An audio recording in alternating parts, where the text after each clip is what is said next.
All right, I have 6:30 and I like to start on time and end on time if I can.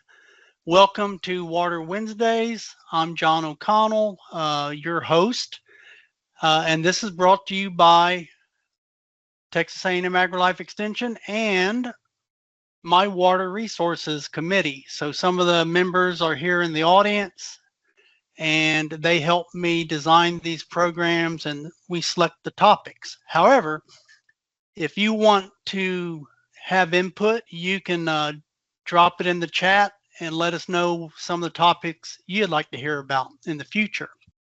All right, a couple of housekeeping things. This is a webinar.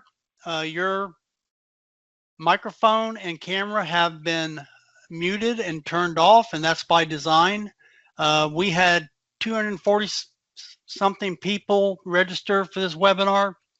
I don't expect all 240 to show up, but if they did, you can imagine what distractions may ensue if the cameras and microphones weren't muted. So please use the chat box if you'd like to introduce yourself. If you're affiliated with the Master Naturalist chapter, you can drop that into the chat for others. That just lets people know that they're in good company. If you're a private citizen and you just found out about it from a website or a posting, feel free to put that in there with your location, and that would be great. Now, for questions and answers, because you're muted, we do have a Q&A feature. You can click on that and type your question in there, and we'll be monitoring what questions come in for our speakers. And then I'll ask the speakers, our presenters, if they would monitor the Q&A once they're done with their presentation and maybe address those questions depending on our time. So if we go long, we may not be able to get each question verbally answered, but a written form would be shared with everyone, so everyone would be getting the same information. The other thing I want to touch on is that I will be recording, and I do post these recordings to my YouTube channel.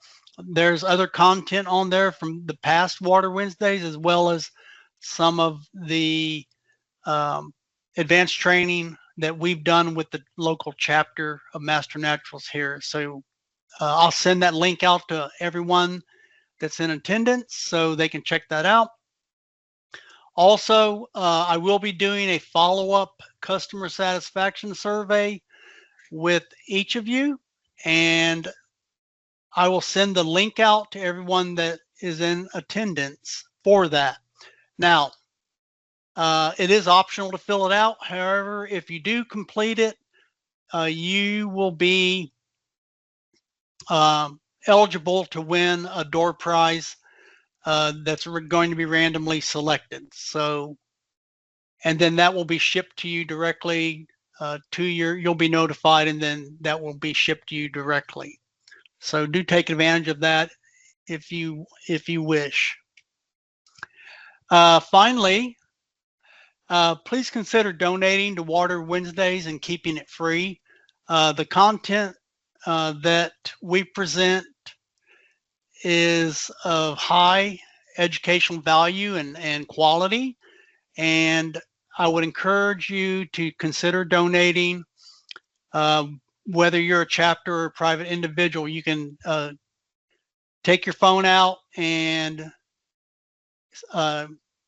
take a snapshot of that QR code. It'll take you to a PayPal account. There's no minimum or maximum that we're asking for, but it does help us and the Water Resources Committee provide educational programming and also purchase educational resources that benefit you and the citizens of Brazoria County. So please consider that. And I will be presenting those or have that QR code up for the remainder of our Water Wednesdays throughout the year. Speaking of which, don't miss May's Water Wednesday. We have Ashley Morgan Olvera.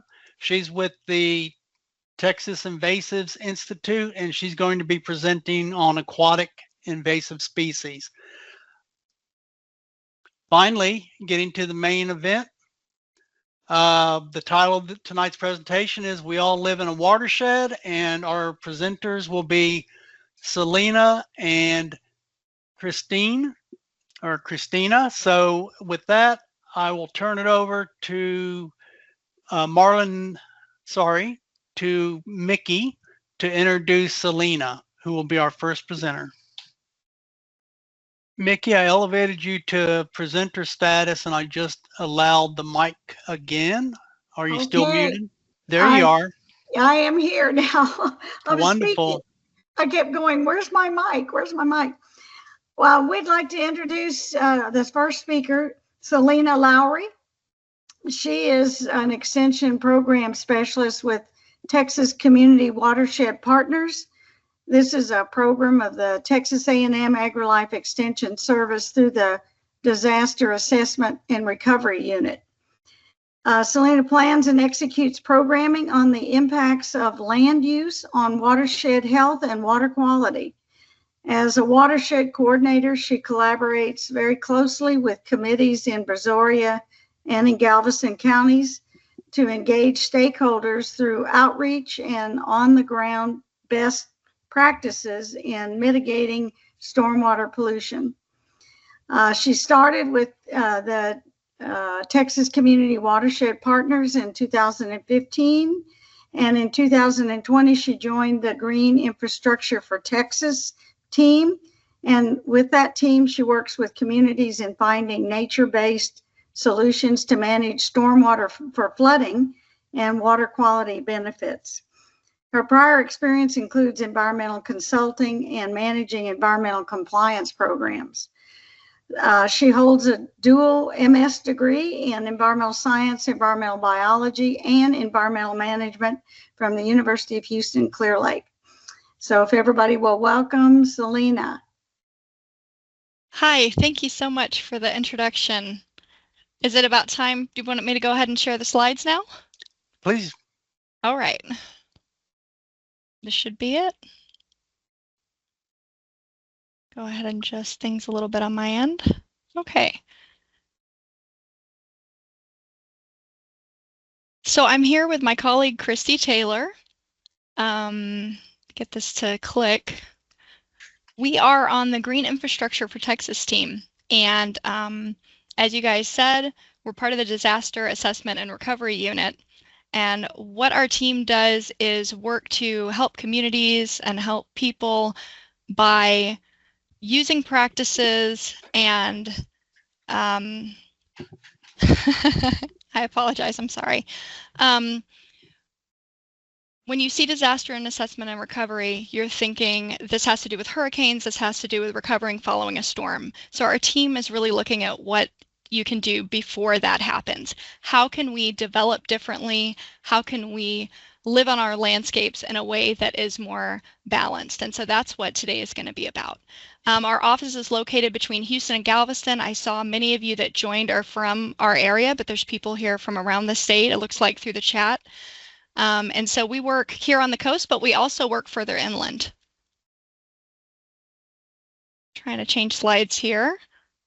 All right. So we do on-the-ground projects. We also do workshops. We do a little bit of water quality. And this is what our work looks a little bit like. And Christie is going to talk more about the green infrastructure end, but I'm going to talk about watershed health and water quality. So when we talk about water, on most days, many of us don't think about the water around us. Maybe we see it as we're driving to work in the morning. We may even have a creek behind our house, but we all have a lot of things on our mind. Maybe we're thinking about fishing on the weekend. So when the water starts to look a little bit like this, or when our landscape becomes more dry, that suddenly everyone becomes more concerned about water, and that brings this issue to the forefront. But I want to encourage everyone to think about some of these issues that we have on our Texas landscape and in our communities as we continue to grow. So we can get small rainfalls, we get large rainfalls, and they might all happen in the same week. This can be too much for our infrastructure to handle.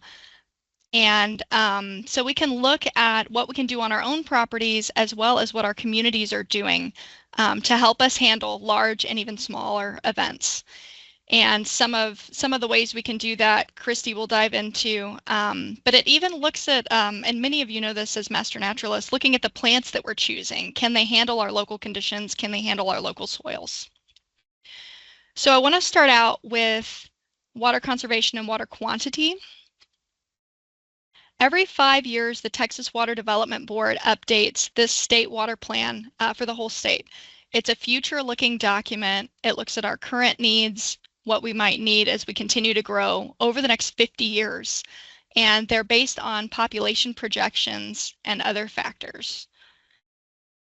So if you look at the table at the top, this is showing how water is currently used as well as our protection needs.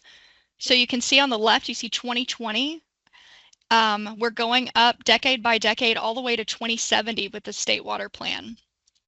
And what I want to draw your attention to is just one number here. So you see on the left, there's irrigation, municipal use, livestock. There's a bunch of different ways in which we use water in our state. On the right, the number I want you to look at is this 1,362. So this is the municipal change. This is saying that we are going to increase our needs for municipal water by 1,300% over the coming decades, but it's still something to think about. So this is water that we use in our homes. It's water we use to wash dishes, to shower, flush toilets. It's all the water that we're using, both indoors and outdoors. So the next part I want you to look at is the chart. And I apologize, I had to kind of choose different regions to focus on. So I went with Houston in this case. This is for the Houston-Galveston region, and I want you to look at the red specifically, so kind of that bright red. This is looking at our unmet needs, what we do not know how that we will fulfill at this point. And so when we're thinking about how can we mitigate for this or how can we plan for this, we can look at outdoor water usage. That's one area where we can practice conservation on a municipal level. You know, right now, a lot of our water that we're using outdoors, it's treated and it's cleaned to the point to where it's drinkable. And then we're dumping it on our lawns and our plants. And so it's just thinking about looking at using rainwater, maybe using different plants. How can we look for other ways to work with rainwater instead of using our existing supply?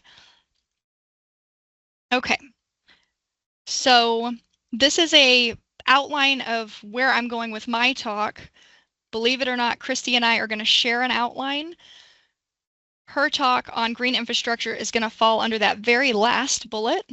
That's what we can do about rainwater and what it picks up as it travels across our landscape. But first, I'm going to start out with what is a watershed. So it's possible that you might not even know what the word watershed means. This is a still shot. It's a video interview where we take a walk through the park and people in the park are answering to this question, what is a watershed? Everything from it's a bathroom to it's a shed that holds water. And sometimes a watershed can be described as a bathtub, so they're close, but I'm going to dive into that a little deeper for you guys tonight. So people tend to think about the river itself, the wetland itself, the lake, that water body being the watershed. They can see where the water is. It makes a lot of sense. But actually, it's anywhere you can stand. It's where we live. It's parks, it's farms, it's school parking lots. It's the land we build our homes on. Everywhere the water hits the ground, it flows toward that common body of water, and it's all part of the watershed. So you can think of the watershed as a funnel, and it collects all the water in a specific area and drains into one common body of water.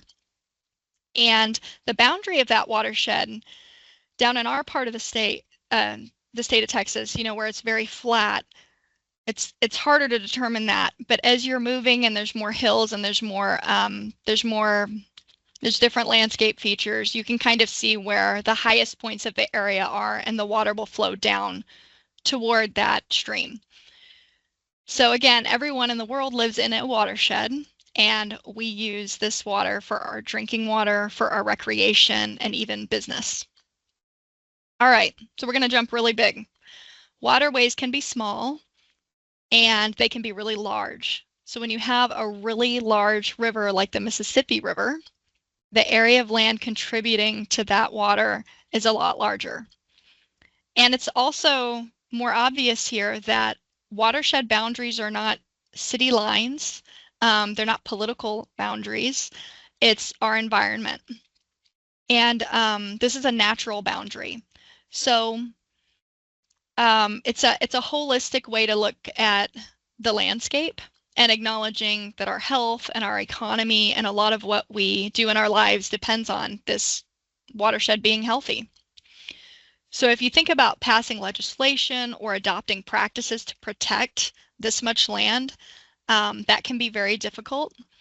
And so we can also see watersheds being broken up into smaller scales.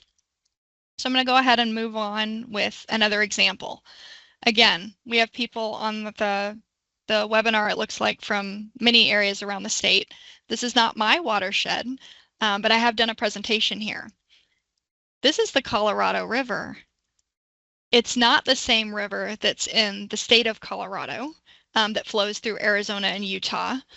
This is actually the longest river to start and end in Texas. So it is 865 miles long. It touches 14 counties, and it covers about 15% of our state. The city of Austin depends on this river for almost all of their drinking water. The city of Corpus Christi uses the Colorado River for drinking water also. And it looks like Matagorda area, Bay City, they use a mix of surface water, groundwater. That's toward the very bottom of this watershed. It's probably too small to read, but at the very bottom, Matagorda Bay is where this river goes down before it hits the Gulf of Mexico. All right. Sorry, I'm getting a little lag when I change the slides. So this is another watershed that I saw many of you guys are located in. This is the Galveston Bay watershed. This gray kind of area over the map is just showing the lower portion. The Galveston Bay watershed actually goes all the way up to the Dallas-Fort Worth area, and it drains into the Trinity River. So that's our main river here. And we have a total of 1,300 miles of rivers, streams, bayous, and we're touching about 10 counties. So both of these examples that I've shown you are really large.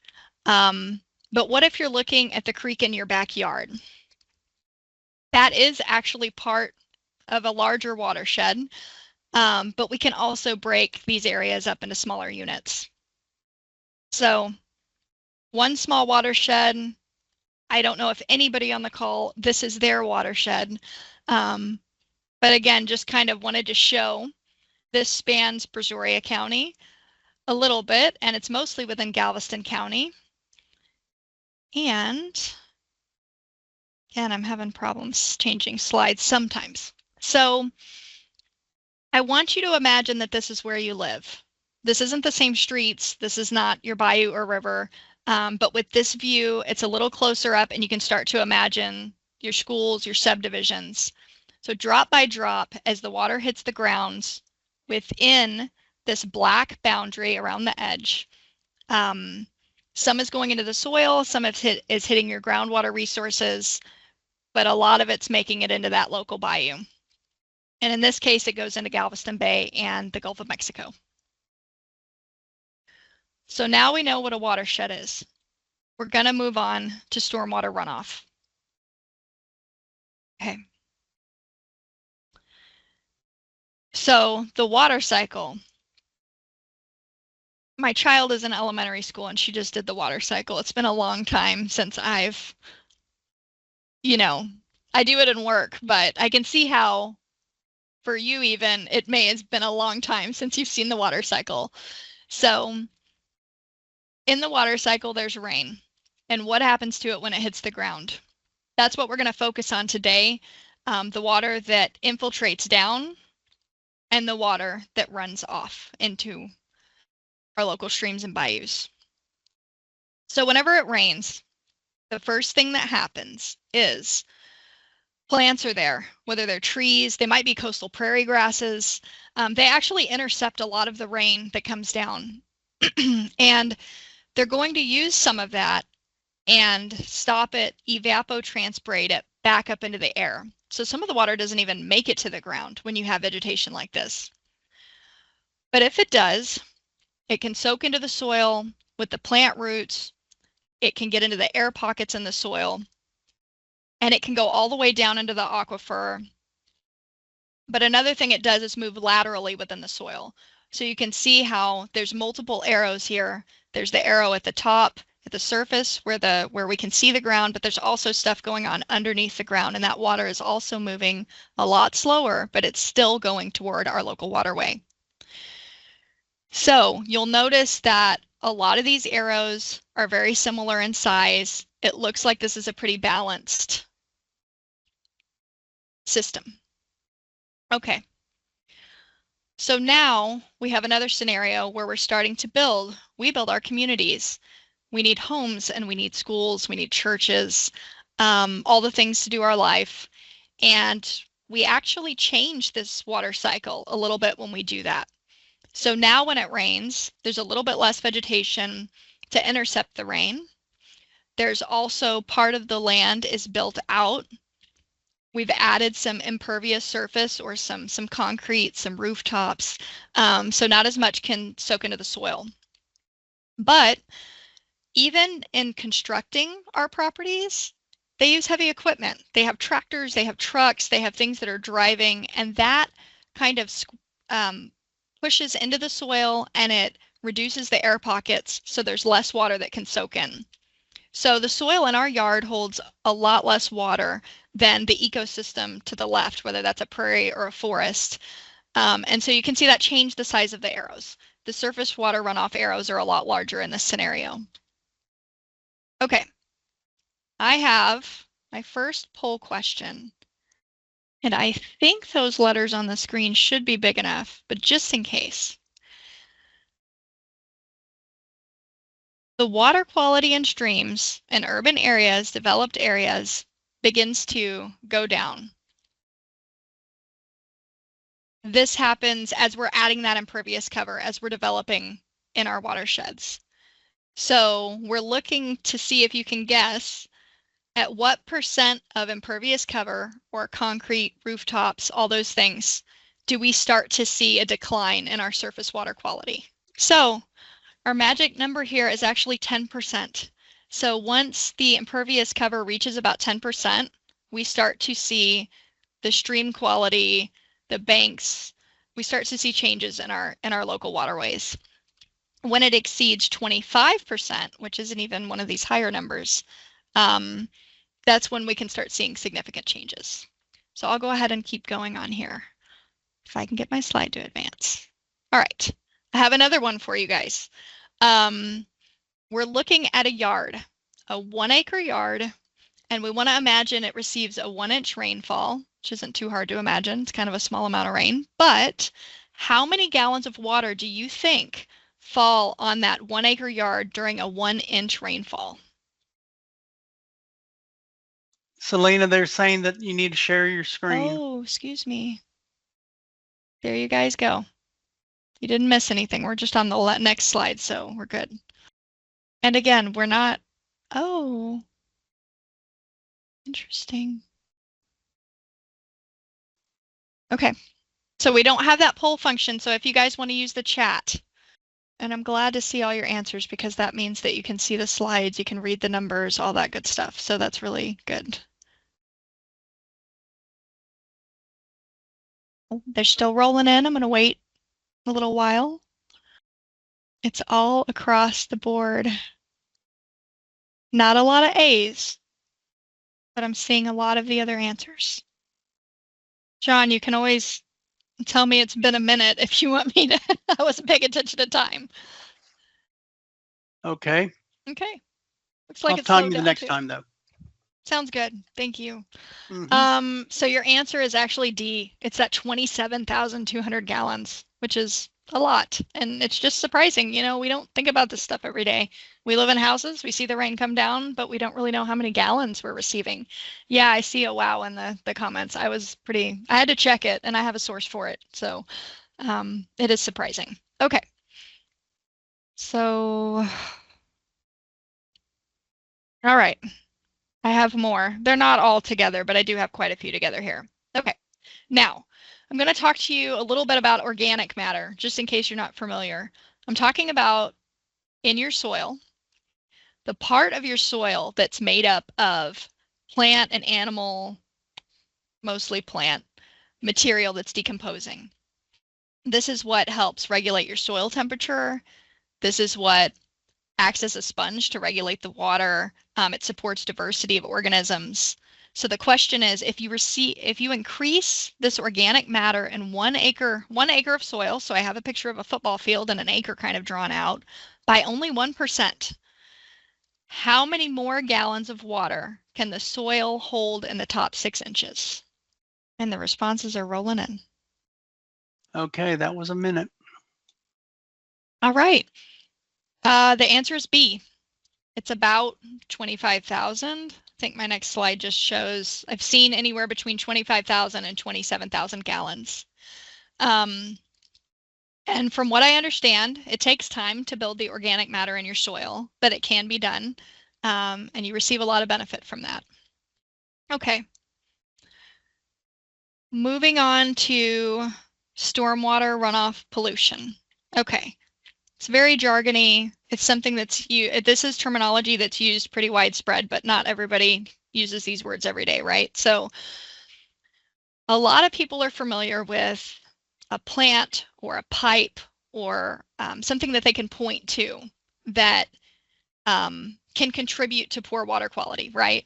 A lot of these pollution sources are permitted. There's some kind of mechanism in place where they can be held accountable. They can be tracked. They're monitored. Now, people have different opinions on whether, different entities are held accountable, but the permits give us some kind of mechanism for enforcement. This is a different type of pollution that we're talking about today. We're not talking about those pollution sources. We're talking about, it's also called non-point source, but it's stormwater runoff. So this is not a water that's flowing off the land that you can necessarily point to any one specific source. This is actually a result of everyday actions by many individuals or many organizations. All right. So when the rainwater goes across our land, it picks up a lot of things. It can pick up just pieces of trash. It can pick up sediment, dirt, construction sites, all that, nutrients, and also pathogens or bacteria. And here in a minute, I'm going to dive into all the ways those pollutants can enter our water body, but I wanted to do this poll question too. And we might go through this one a little quicker, John, because I notice how close I am on, the clock here. But this question is, homeowners typically use 10 times the amount of pesticide and fertilizer per acre on their lawns as farmers would on their crops. Is it true or is it false?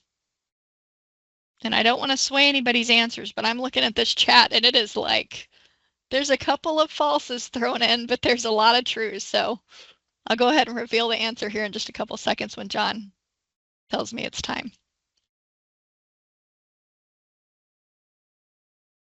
All right, you're good. All right, the answer is true. Okay, so I'm going to keep plowing through this. So again, this kind of pollution is a cumulative result of a lot of people's everyday actions. And when one person does things, maybe it's not a problem, but when we have person A, B, C starting to do this, it becomes an issue. So none of us wake up in the morning and think, I'm trying to pollute my local waterway. But we make decisions every day in our life and they start to add up to have big impacts. So one of the things we're talking about is bacteria here. Bacteria actually comes from warm-blooded animals. It comes from humans. but it also comes from our pets. It comes from our maybe nuisance animals or wildlife. These are feral hogs. It can come from the cows that we like to eat. And so with human waste, it's typically like a malfunctioning septic system or a wastewater treatment plant. Maybe lift stations aren't working properly with the city. These are ways that our waste can contribute to poor water quality. I really like this infographic by Houston Galveston Area Council. Yes, it's for our region, but it really had a big impact on me when I saw it many years ago. And it just talks about how much bacteria and what the pure volume of pet waste, dog poop, there is on the ground. Okay, so nitrogen and phosphorus are the nutrients that I mentioned earlier, and that mostly comes from our lawns. We already talked about the statistic with homeowners and agricultural producers, but with agricultural producers, they're a business, they have a bottom line, and they're also trying to take care of their resource, their property, for years to come so they can continue to farm. So they're very cognizant of what they're putting on their property. For homeowners, a lot of times we run straight to the big box store. We might be competing with a neighbor to have a more green yard. And so we're bringing this up just to say there's instructions on that bag. It's best not to apply them right before it rains, and a soil test might actually save you a lot of money in that department. Sediment can come from construction sites, and then we also just have general trash and debris. Okay, this is a big one. When I am talking to people and just doing general outreach, I ask, have you seen the storm drain in your neighborhood? And does it go to a treatment facility to get treated? So the question is, all storm drains and drainage ditches flow to a treatment plant where the stormwater is treated before it goes into a river or stream. Is that true or false? And the answers are rolling in. And I don't want to eat into Christie's time too much, and I want to allow John if we have questions. So I'm going to go ahead and do the big reveal. It is false. And I see a lot of you guys know that and you're answering that here, but I will tell you 9 out of 10 people I talk to, they don't know that. Okay, so pollution makes it from our homes to our local streams or our bayous, the Gulf, and you're people that aren't living near the coast and you're up in the hill country, you have rivers. If you don't see the water from your lawn, it's really hard to make that connection. But the connection is closer than you might think. So water goes into the roads, it goes into these storm drains, our ditches, our culverts. There's no treatment plant in this cycle. It just keeps going, it picks up whatever it comes across, and it goes into our local water bodies. Okay, water quality. Why is this important? In the state of Texas, there's 2 agencies, Texas Commission on Environmental Quality and Texas State Soil Water Conservation Board, that are tasked with looking at our water quality in this surface water, in the streams and our bayous and our lakes. This map is online, it's interactive, it's called the Surface Water Quality Viewer, and you can turn on and off layers. It's a GIS map. You can zoom into your home as well. So this is all of the water bodies in Texas, and there's more water in East Texas, there's less water where it's dry out in West Texas. Now we're going to look at a different map. We're still looking at the same water bodies. These red lines represent the water bodies that do not meet their water quality standards from the state. They're considered to be impaired or polluted. And in the state of Texas, more than 50% of our waterways are impaired for high levels of fecal coliform bacteria. The second most common impairment we see is low dissolved oxygen. And so that really matters for our fish and our wildlife trying to live in these streams. With more people around, you see like in these highly populated areas like Houston, the water quality is just a little worse there. And, you know, it's all connected to our development. So these are our water quality impairments that we see around the state. And, yay, okay, I'm right on time. So what can we do about this water pollution, and how can we help improve our water quality or keep it good? If you're in a blue line, we still can be proactive and try to keep our watersheds healthy. So another website here, another map. I just wanted to bring up that there's established watershed groups throughout the state. They're funded through those 2 agencies I mentioned earlier. This is called the Non-Point Source Project Viewer. These are areas where local stakeholders and people have come together to try to identify what their water quality impairments are, and then what are the actions that they can do collectively to improve water quality. And some watersheds have actually been taken off of those impairment lists. So what we do and the actions that we take really can have a positive difference. So I'm going to leave you with, at the end of my talk, and hand this off to Christie. If you don't know what watershed you're in, that's something that you can look up, and it really feels different when you know the name of your watershed. Think about the storm drains, and you guys already said you know that they're not treated. I know leaves are natural, but when leaves go down into those storm drains, leaves from thousands of houses into a stream, because we have a lot of impervious surface, is a lot different than the leaves that just fell naturally over the stream from our trees that are around in our riparian zone. So it is significant, and we do want to try to keep everything out of those storm drains. And then maybe building the soil health on your property and getting that organic count up a little bit so that you can have more infiltration. So this next slide is the beginning of Christie. I'm going to go ahead and mute, and I'll take instructions from John. I'm scanning there weren't any questions in the Q&A, but I am scanning the chat real quick, and I'm not seeing a lot of questions or any questions. Let's see.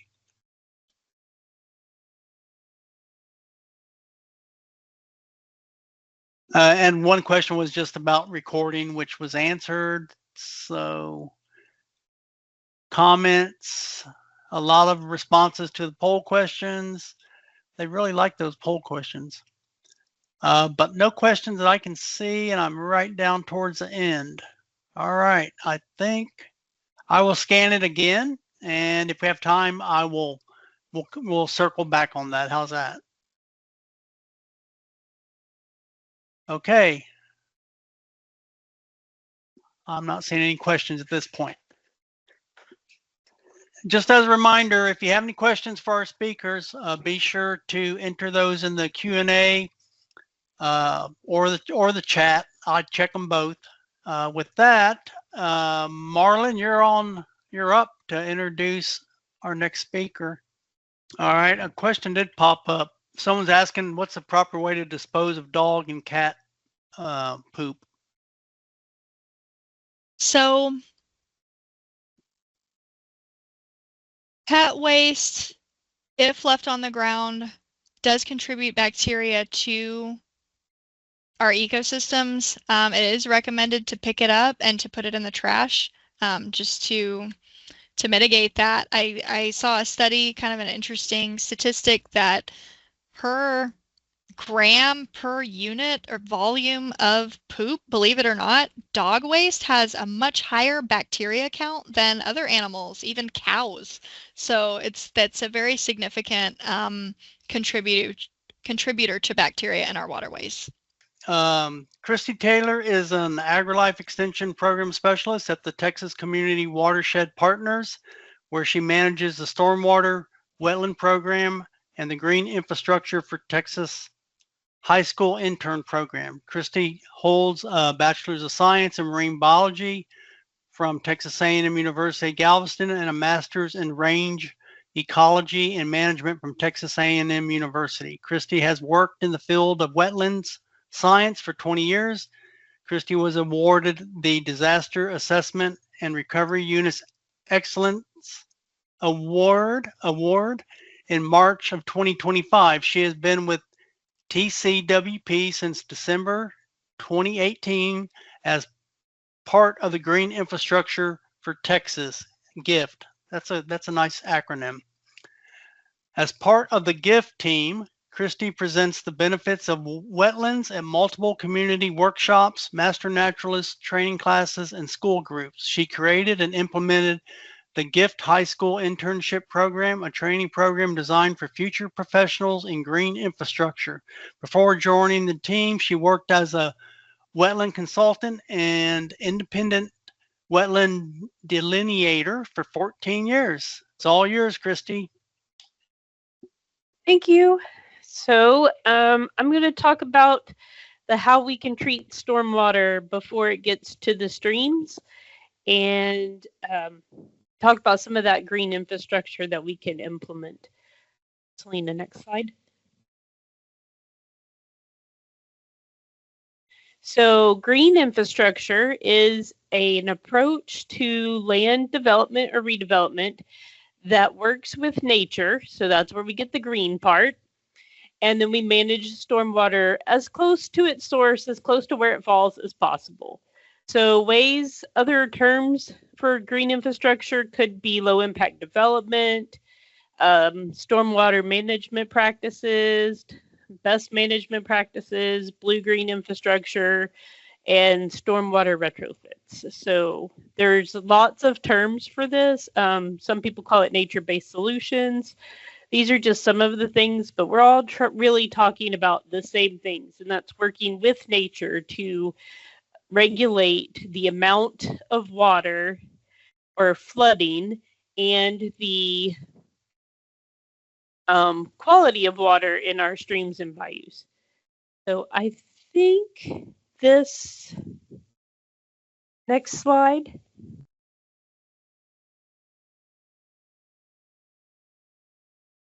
Yeah.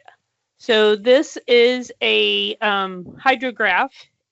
It should play. So this is a prairie. It's undeveloped, and we're going to see when it rains, there's going to be a line that develops. This is the rate of rainfall and the amount of time it takes to soak into the ground or to run off the surface after soaking into the ground. So we have the rate on the x-axis and the y-axis and the time on the x-axis. And then we're going to make some changes here. We have some impervious surfaces, a big box store, a parking lot, but there's like some trees in the parking lot and there's some trees around the parking lot. So those should help, but not as much as you would think. So we have this new red line, and that's showing the rate of time the water piles up. So we're getting more water and it's arriving faster. So it's running off almost as soon as it hits the ground. So with green infrastructure, we want to bring that red line back down as close to that black line as we can. We're probably never going to get it all the way down. Some engineers think we can. Biologists think probably not going to happen. So we're working on getting that, but we want to get that line as close to the original line as possible. So I think this is going to bring us to the first poll question. And I didn't type my poll questions out, so I'm just going to read them. What are the two primary reasons we install green infrastructure? A, aesthetics and habitat. B, flooding and habitat. C, habitat and water quality. Or D, flooding and water quality. So the answer was D, flooding and water quality. So flooding and water quality are the two primary reasons we install green infrastructure. There are many, many other benefits, and I think we go into that in a later slide. So next slide. So this is the, you've seen this earlier in the presentation. So we just made a slight change here. And from coming off of our lawn, the rainwater is now running into a rain garden or a bioretention cell. So it's a site scale green stormwater infrastructure practice before it runs into the storm drains. So this helps to slow the water down, give the plants more time to soak up that water and use it and store it in the soil, and then it treats it, it filters it through that organic matter before it goes into the storm drain and on into the stream. So we're going to see how we can change that water quality by slowing that water down, spreading it out over a larger area, and letting it have more time to soak in. So this is one of our favorite pictures. This is the Girardi Water Sport Park, and this is one of their rain garden swales. at the park. So this is allowing those plants to soak in that water, and that extra mulch adds to that organic matter Celina was talking about, and that lets us hold more water in a rain garden. And rain gardens can be really pretty. They also are designed, they're engineered or they're designed to hold water for a shorter period of time. So I think the next slide goes into additional benefits, multi-use areas. They're great for walks and habitat and outdoor classrooms, beautification projects, and community MS4 permit requirements. So these are some of our added benefits. And there are also studies on health benefits and green infrastructure associated with the hospital systems around the Houston area. And it shows better health for their patients. So there's a hospital building that has a green roof on it.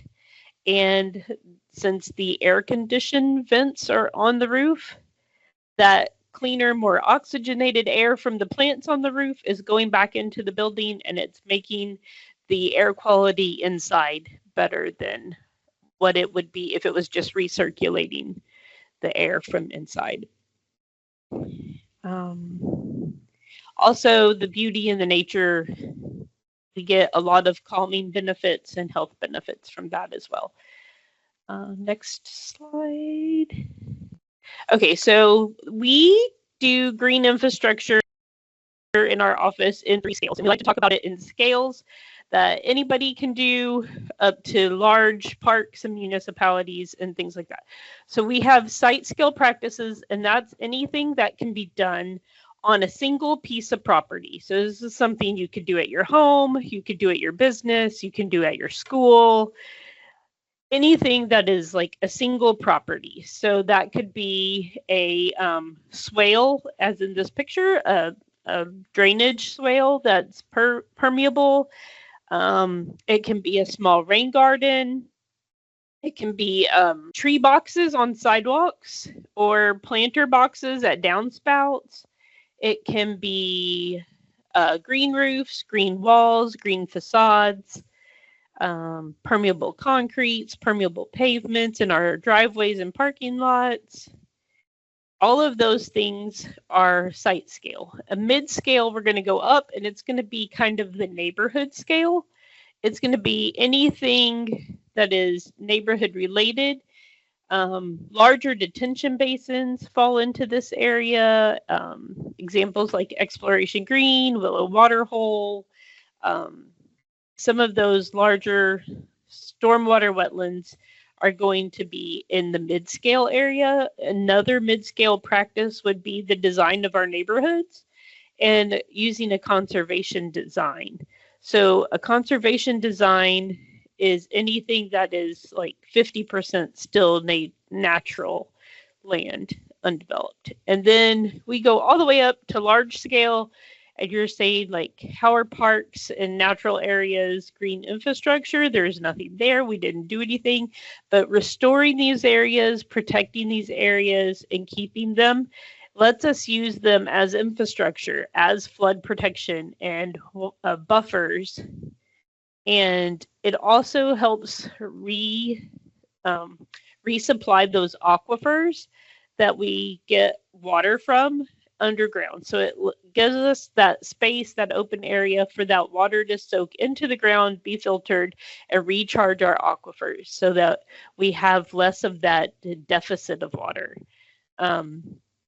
Next slide. Okay, so this is a sample of green infrastructure practices and where they are most likely to be found. So the darker the green, the more likely that practice is found in that area. To the lighter green to the white, they're not necessarily found in that area. So we're going to start on the far left is a nature reserve, a natural area, nature preserves, and we move into like the suburbs, suburban areas, rural county areas, then into neighborhoods and more developed areas, to your urban centers and the urban cores, so of your large cities.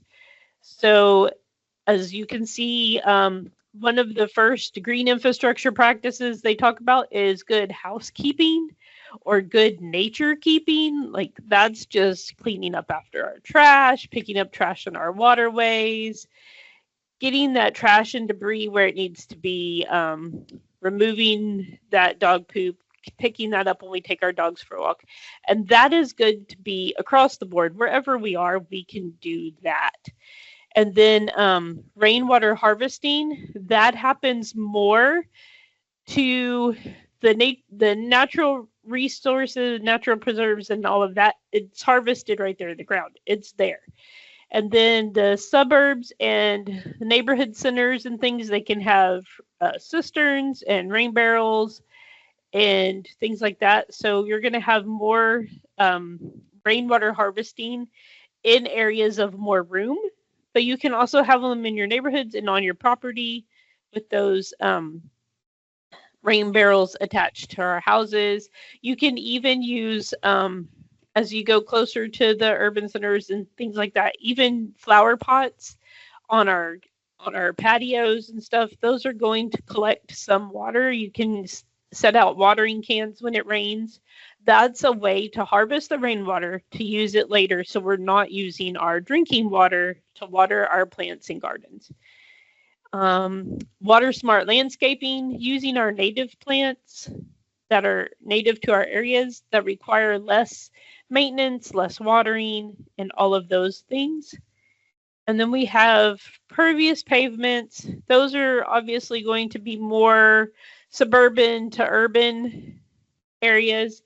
You don't see them quite as much in urban cores because there's a lot more walking and stuff. There's like more rooftops and sidewalks and things, but there's less permeable pavement. So this is just a sample of these types of practices. And we go all the way down to land preservation, conservation, which is obviously on the far left, and green streets and tree boxes and sand filters, green roofs are going to be more to the right. So these are some examples of site scale solutions that I'm going to go into a little bit more depth on. So we have some rainwater harvesting, some rain gardens and bioretention, and then water smart landscapes here in these pictures. So we have like the natural plantings, the native plants, the flower beds and less lawn, more permeable surfaces. The native plants, our native plants tend to have a deeper root system, so they can, at least our coastal ones, some of the ones on the hill country and other parts of the state are not as deep rooted because there's a lot harder rocks and harder ground to get into. But those roots and those native plants help hold our soil in place and help with that sediment washing away and washing into our waterways. So they also allow for more infiltration, so the water can flow along those root systems because it's the path of least resistance. Okay, so this was our poll question 2. Oh, I did mention... Christie. Yes. Is it helpful for me to stop sharing and get the poll questions really quick and then start sharing again and I can paste them into chat? I was going to just paste it into chat. Okay, I have the way I have it set up. I can't do that without like sharing everything. So that works. I'm going to mute and I'm sorry to interrupt. That's okay. I have this one, and this is: how long does a rain garden typically hold stormwater?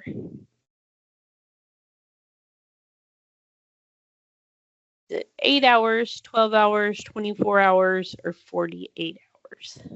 Okay, so I think everybody could see that there are a lot of answers still in the chat, and I think 56% got that right. I saw in the poll questions. So that was the answer is 24 hours.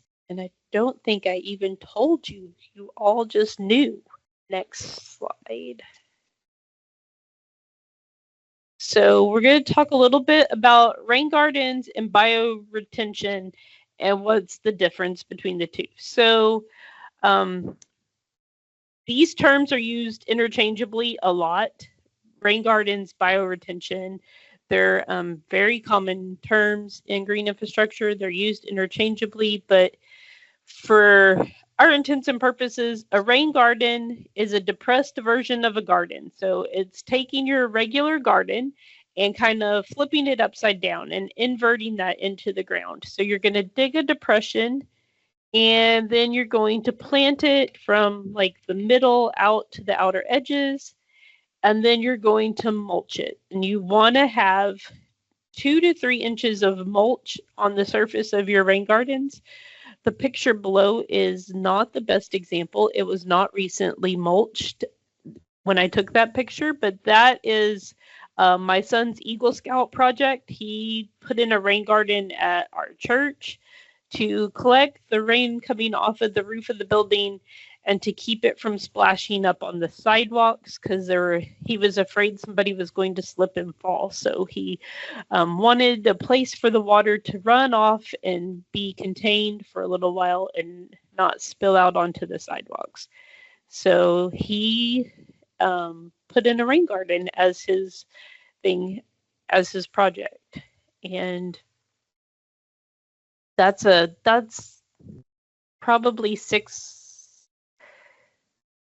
right before it got mulched is when he took those pictures. So, but a bioretention is going to be it's a more engineered space. It's an engineered retention that uses plants and nature to treat the water. So it's also going to have plants, and it's going to be that inverted, but we're going to come in and we're going to amend that soil. We're going to add some compost.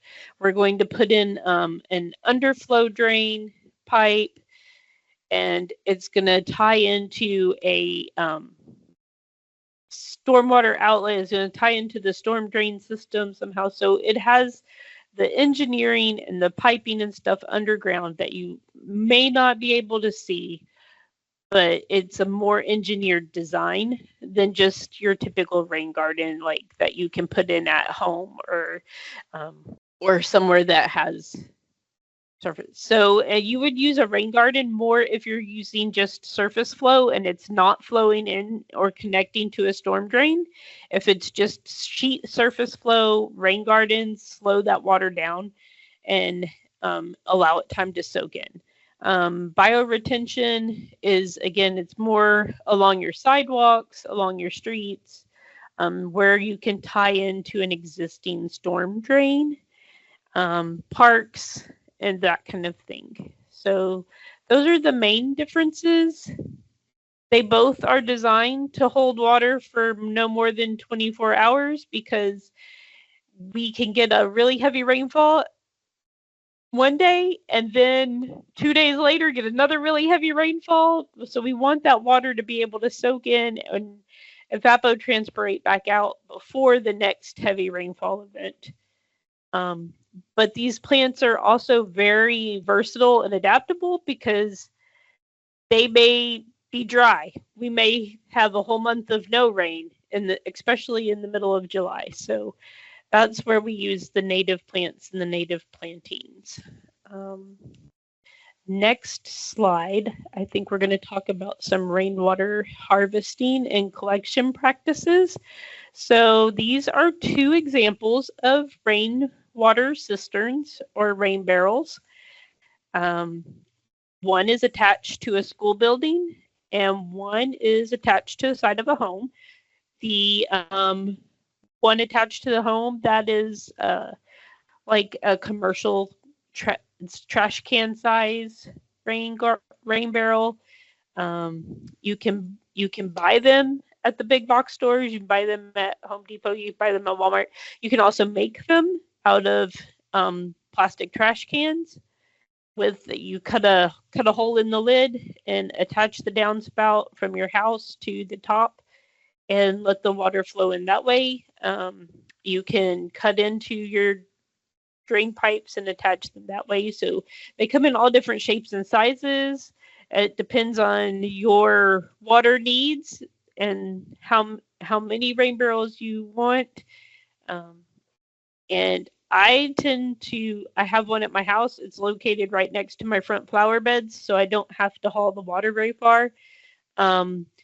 Most of our rain barrels are gravity fed systems, so the water is stored in the barrel or the cistern, and it flows.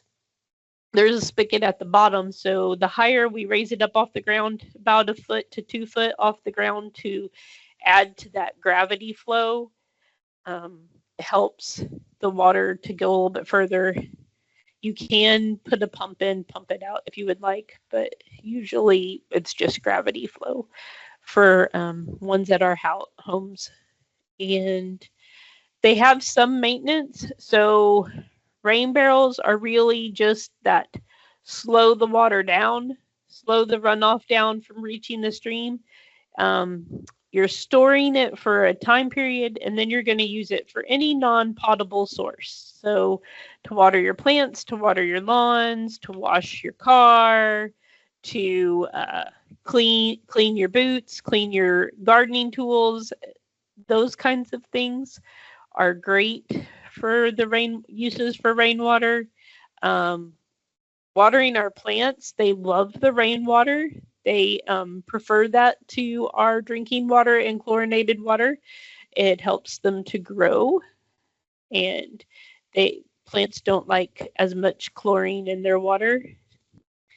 And then there are other maintenance things to check: putting a screen on the top of your rain barrel to keep mosquitoes out. Also checking to make sure that they're cleaned out. Sometimes you'll get sediment from your roofs and stuff if you don't have like a first flush diverter on there or something like that. You can get sediment and stuff running off your shingles, and then that stores in the bottom. So every once in a while you just need to empty it out and unattach it so you can clean that out. Other things to check for is winterizing it, disconnecting it from the downspouts in the winter, or wrapping the hoses so that they don't freeze up, and making sure that you empty them out in the winter before you freeze so that they don't crack with that water expansion. But a 50-gallon rain barrel, which is kind of the standard size that most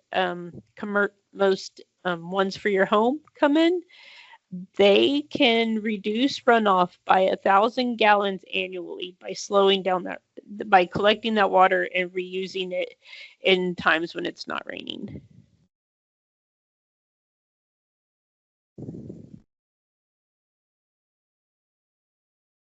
So these are some examples of other site scale practices, sometimes referred to as green architecture. These are green roofs and green walls, and or a green facade. So this uses plants on our roof or on our walls to give us those benefits of absorbing the water, but also in slowing it down, giving that friction to slow that water down when it's running off. Soak it in, let the plants use it. But it also gives us added benefits of cooling, because that layer of plants and soil on the roof and on the walls adds a layer of insulation. So our homes stay cooler in the summer and warmer in the winter. So it also cuts down on some of our electricity bills and those kinds of things. the green roof picture, that's actually from Orlando, Florida. That's in Disney Springs. But it was a good example of a green roof. And then the green wall or the green facade there, that's a trellis attached to the outside of the Starbucks there. And it has a vine planted to grow up the trellis. And so it's rooted in the ground. It's allowing that water to soak into the ground along those root systems. The leaves are trapping the water, so that also helps keep that building a little cooler, and it just makes it look nice.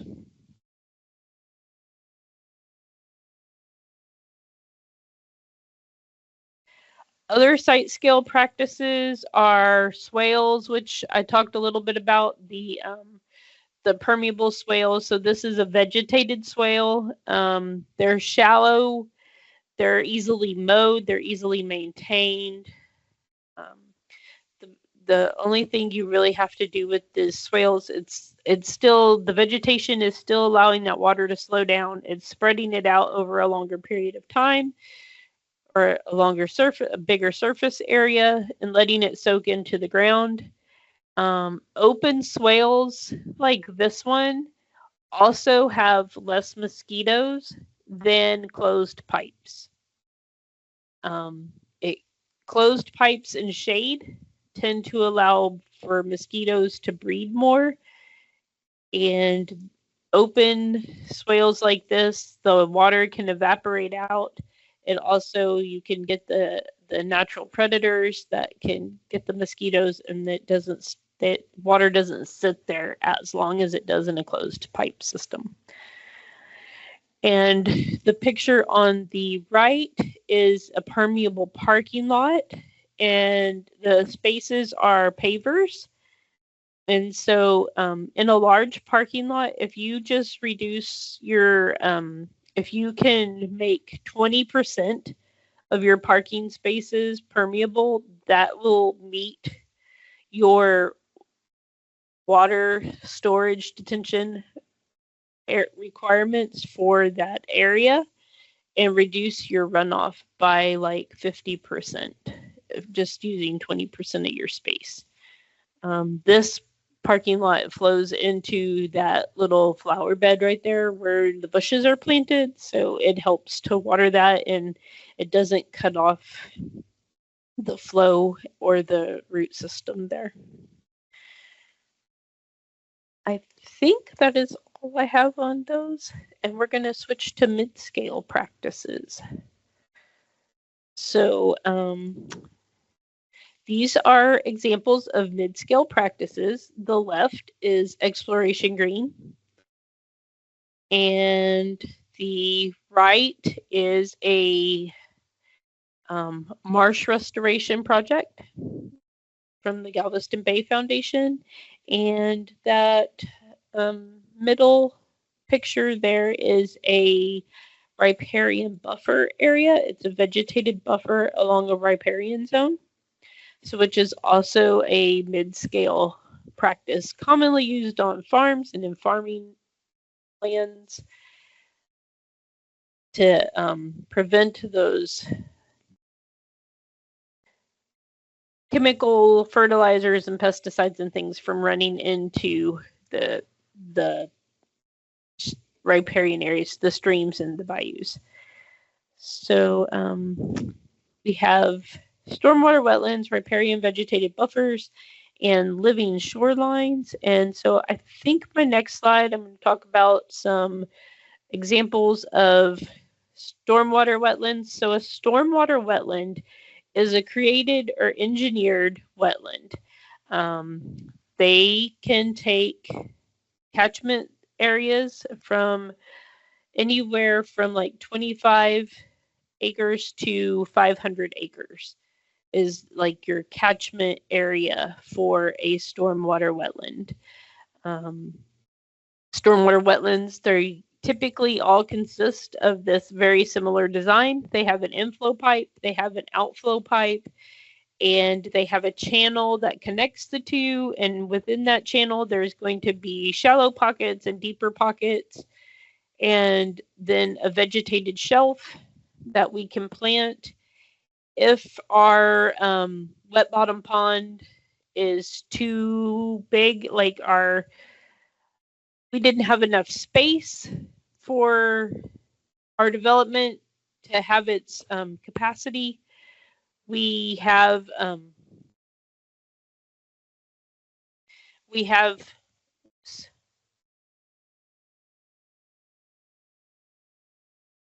sorry, I made the screen go away for a second.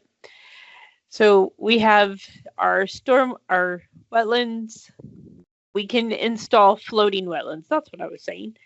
We can install a floating wetland. So that is a mat and made of various floating materials and then planted with plants and covered with a layer of soil and plants to protect it from the UV rays.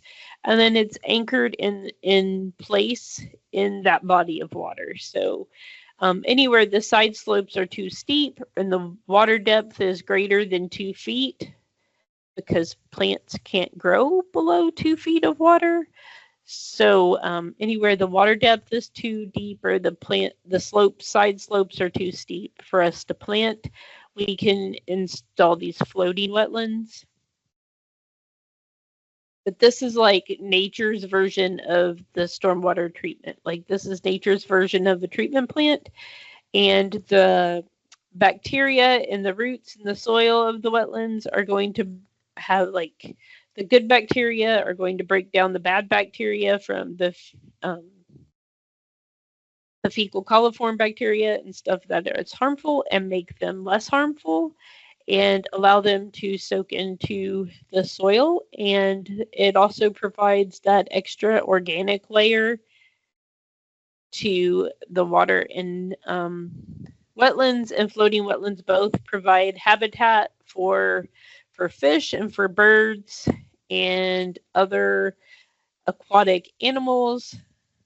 So those are some of the added benefits to being able to store that stormwater on site and not have everything rush into the streams and downstream as fast as it can. We kind of hold that there for a little while, let everything get back to normal. The next slide, I think, is exploration green, maybe. Oh, no, poll question. Okay. Okay, I'm going to launch it. I'll launch question number 3.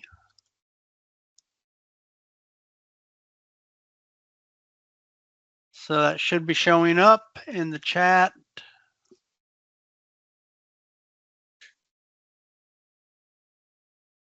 All right, we have 28 responses.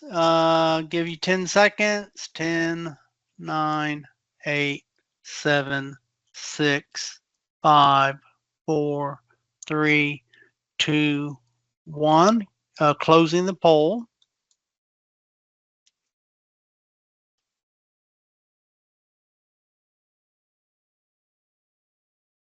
And the next, so go ahead. We can do the next question. Sure. So the question is, how long does a storm water wetland retain stormwater before draining to the designated depth? And I'm going to launch that. All right, 31 responses. Give you 10 seconds. 10, 9, 8, 7, 6, 5, 4, 3, 2, 1. Poll is closed. Okay, we can go to the next slide.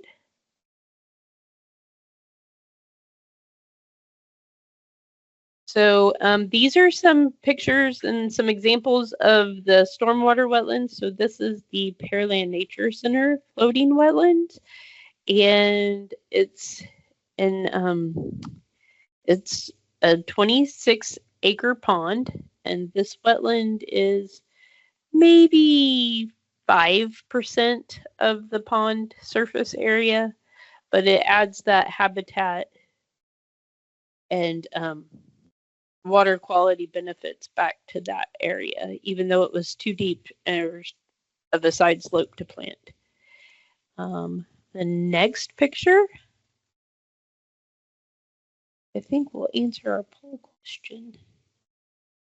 Our bird habitat. The picture there where there wasn't any plants and the birds had trampled it, that was our right before we did maintenance. So that was a winter picture, and the birds had trampled it all summer and winter, nesting there, and then we had to go back and replant. So that was like one of the maintenance issues we had with floating wetlands. Occasionally we have to go back out and add plants. Okay, I'm about to give the answers. So Exploration Green is 5 phases. It's 200 acres, and each phase will retain 100 million gallons of stormwater. So the total of Exploration Green is 500 million gallons of stormwater, and it was excavation was completed in 2024, and we are still planting, but it is home to over 1,000 species of plants and animals, and it has hundreds of visitors that walk the trails and enjoy the green spaces in the neighborhood. This was an example of how the community came together and decided to take this area that was a golf course that was no longer being used, wasn't profitable. The Water Authority acquired the land through eminent domain to make it into a flood retention basin, but the neighborhood decided that they wanted to add some amenities to that detention basin. They wanted to have some say in that. So they had a series of town hall meetings and surveys and polls with the community that said, we want to incorporate walking trails, we want to have habitat for wildlife, we want to make this a park space that's enjoyable, and they've done a really good job. So we still have a wetland plant nursery there. We grow the plants and plant the plants for this project. Our next planting event is May the, I want to say the 13th. Not entirely sure, but it's next month we're going to be planting again. So we've planted over 37,000 wetland plants at Exploration Green. So that is a lot of plants. And stormwater wetlands, like Exploration Green, are designed to hold stormwater before draining back to normal depth for 3 to 4 days. So anywhere from 24 hours to 72 hours was the correct answer. Not to exceed 96 hours, and that is also dependent on local ordinances and what your local ordinances say. But most of them are 24 to 72. 2 to 3 days is preferred, or 48 to 72 hours. 2 to 3 days is the preferred amount of time for it to sit there and kind of allow the plants and the bacteria and stuff to do their job and treat that water before it flows downstream. It also gives the water in the streams from the storm events time to recede and go back down before we're adding more water to that area, protecting our downstream neighbors. So next, so this is that cycle again. We've just added there right before we go back to the streams, these larger stormwater wetland practices. They usually tie directly into a stream, like Exploration Green ties into Horsepen Bayou and then back into Clear Lake. So this is kind of that neighborhood size, and it allows for one more step of treatment before it goes back into our bays and bayous. Next slide. So this is the last scale, the large scale solutions, and this is protecting and restoring natural areas, livestock, fencing, providing alternative water sources, controlling feral hogs and nuisance species. So we have to control the nuisance species even at the community level, the stormwater level. So we trap those if we can, or but there are ways to protect our large scale practices. And I didn't go much into that, so the next slide should be the end. Yes, and we made it through the overview. So this is our closing slide, and we like to say that what we do on the land, we read in the water.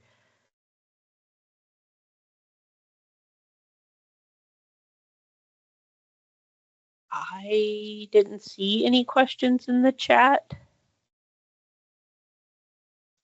Celina has been answering questions in the chat. But I don't see any. I answered for where is Exploration Green located. I put in the Clear Lake area between Houston and Galveston. I imagine it has a Houston address. Is there a better way to answer that, or is that good? It does have a Houston address. It is the parking lot. I can give you the actual address. It's 16203 Diana. Houston, Texas is where the parking lot to that facility is. But it stretches from Diana to Space Center, and then to Bay Area Boulevard. So it's a pretty large area in the NASA Clear Lake area.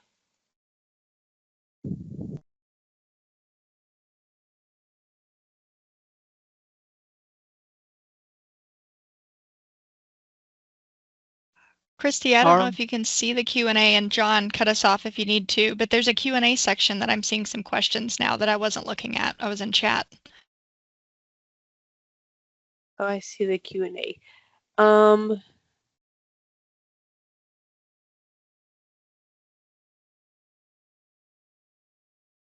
The only question I see is, what is Christie's email?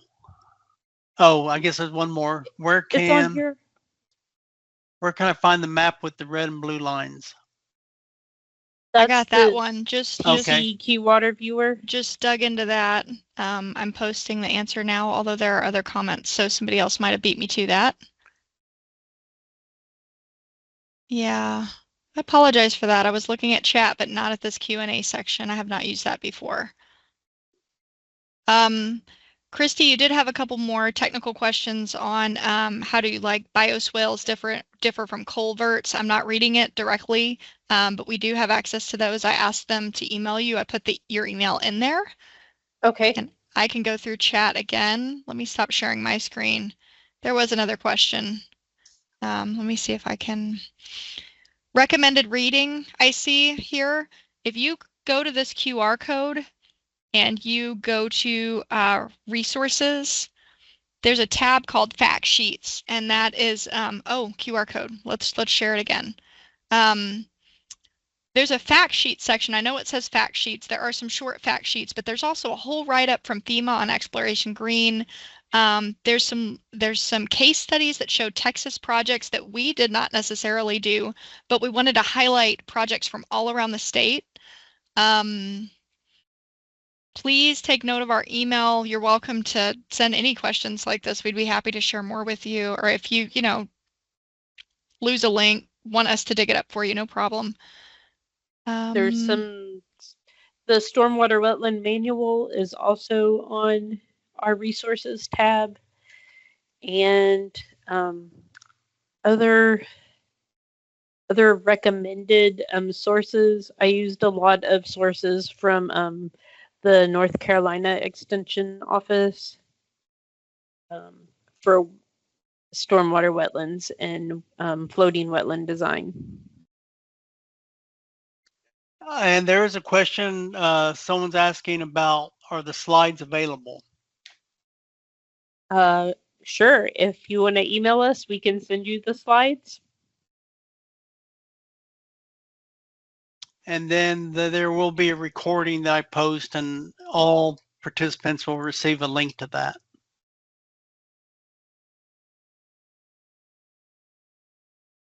And there really is resources available for any of these practices specifically. So please do reach out and we can send you something more specific to what you're looking for.